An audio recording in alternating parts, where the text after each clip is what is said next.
ओम गणेशाय नमः। कामदा एकादशी की आप सभी को हार्दिक शुभकामनाएं।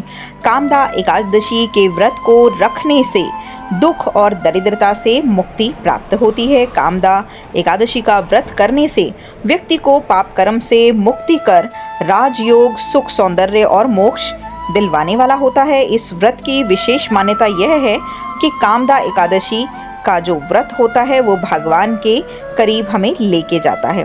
कामदा एकादशी का व्रत जो है वो 19 अप्रैल 2024 को रखा जाएगा। इस व्रत को करने से व्यक्ति राक्षस योनि से मुक्ति को प्राप्त करता है और यह भी माना जाता है कि इस व्रत को करने से आपको स्वर्ग की प्राप्ति होती है।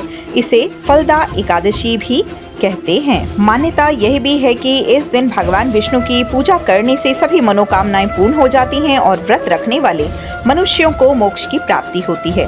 कामदा एकादशी को फलदा एकादशी भी कहा जाता है और कामदा एकादशी पर व्रत रखने से मनुष्य को 1,000 यज्ञों के समान फल की प्राप्ति होती है।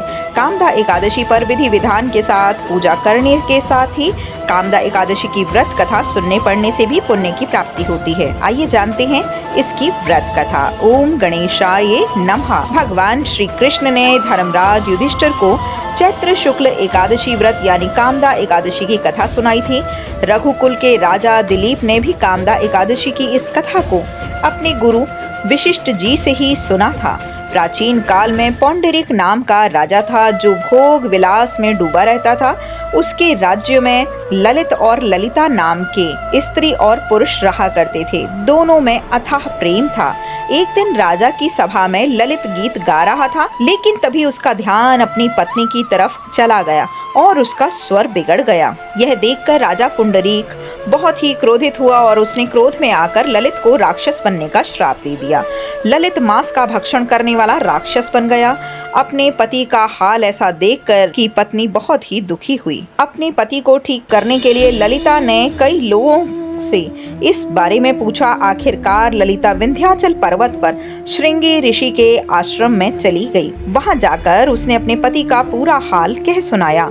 ऋषि ने ललिता की मनोकामना पूर्ण करने वाला व्रत कामदा एकादशी का व्रत रखने के लिए कहा।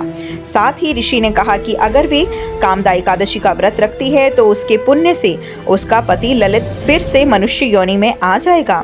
ललिता ने भगवान विष्णु का ध्यान करते हुए पूरी विधि विधान के साथ कामदा एकादशी का व्रत किया। साथ ही ऋषि ने कहा कि अगर वे कामदा एकादशी का व्रत पूरी श्रद्धा के साथ करे और उसके पुण्य को उसके पति ललित को दे दे तो फिर से वो मनुष्य योनि में आएगा। ऋषि के बताए हुए अनुसार ही उसने चैत्र शुक्ल पक्ष का व्रत किया और अगले दिन द्वादशी को पारण करके व्रत को पूरा किया।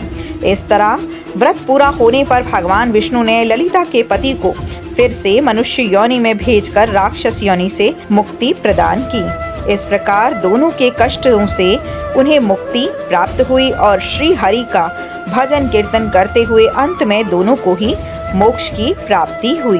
बोलो लक्ष्मी नारायण भगवान की जय।